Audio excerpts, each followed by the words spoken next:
Hi, my name is Serena Sensi. I am a research technician and I'm currently in the second year of my part-time PhD in the Department of Molecular and Clinical Pharmacology in the University of Liverpool. Today I would like to introduce my PhD topic, which is related to understanding autoimmunity in complex regional pain syndrome. Complex regional pain syndrome, known as CRPS, is usually a post-traumatic condition characterized by a persistent limb pain. It has a varied presentation and it is usually associated with an initial inflammatory response. Patients with CRPS have usually an extremely poor quality of life, and unfortunately at the moment there is no cure for them.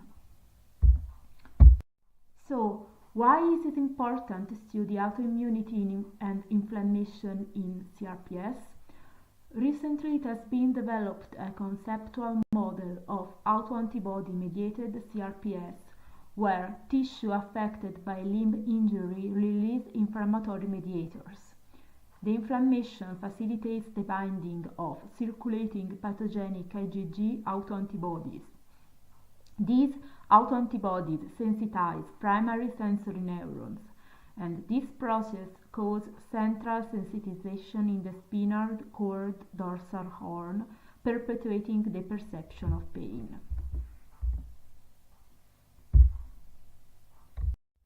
As a research technician, I provide technical support to the Pain Research Institute group of researchers.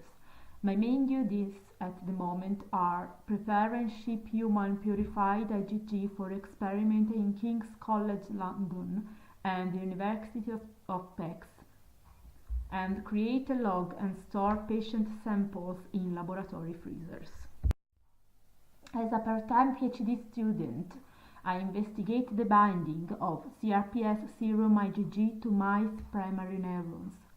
My project requires mice sacrifice, and for this reason I'm a user of the biomedical service unit that helps me to order mice and harvest dorsal root ganglia from them.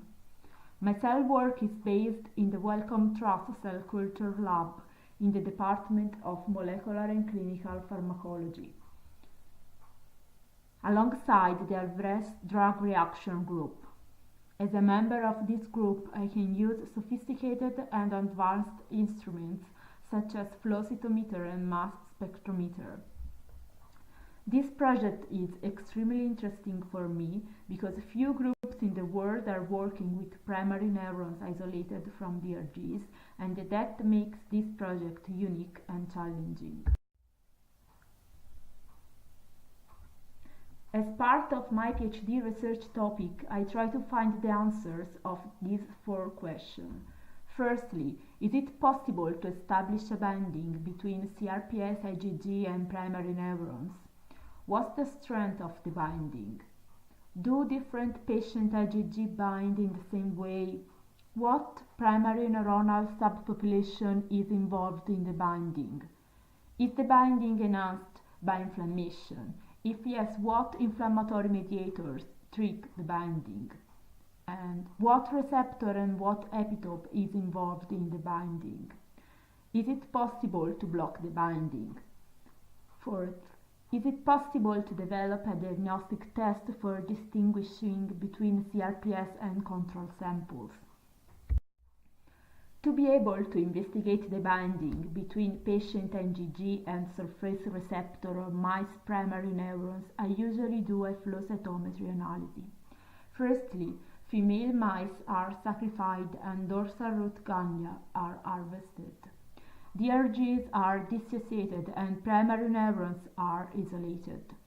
The cells are incubated for 24 hours with inflammatory mediators and or cytokines.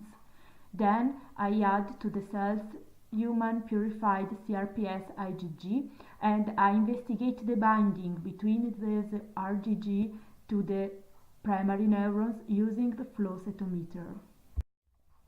This is an example of one of my flow cytometer analyses. Two patient phenotypes are identified. The first one has two peaks, and with each cells has a big fluorescence increase. The second one has a shift of cells, sometimes only when incubated with certain cytokines, such as TNF-alpha and interleukin beta. Each cell has a small fluorescent increase. This project can help to develop methods that can find treatments for patients that suffer from uncommon chronic pain disease such as complex regional pain syndrome. Make research possible for a chronic pain syndrome that still has an unknown pathophysiology and safeguard patient care. I would like to thank my two supervisors, Dr. Goebel and Dr. Nisbet, and the whole Dr. Nisbet group, Dr. Ross Jenkins in the proteomics lab, and Robert Serra and Gibson Katie for their help to harvest DRGs from mice. Thanks.